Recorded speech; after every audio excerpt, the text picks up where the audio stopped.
तो राम राम मेरे भाइयों। तो भाइयों हमने अपनी चैट आईडी रिमूव करवा दी है। लुक चेक करो कैसा आ रहा है। बढ़िया लुक आ रहा है वैसे तो। और ये प्ले करवा रहा हूँ मैं, मेरी नंबर प्लेट ना टूट गई।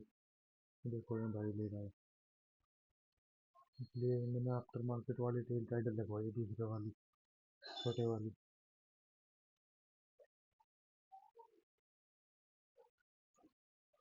देखो भाइयों, ये अगली क्लिप है, मैं दिखाऊंगा आपको कैसा लग रहा है, लुक कैसा आ रहा है इसके लगने के बाद।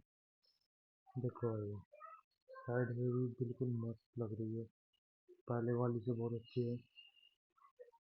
पर इसकी थोड़ी क्वालिटी मुझे ऐसी ही लगी थोड़ी, क्योंकि जब भी बाइक स्टार्ट होती है ना तो ये भाई ये पूरी हिलती है।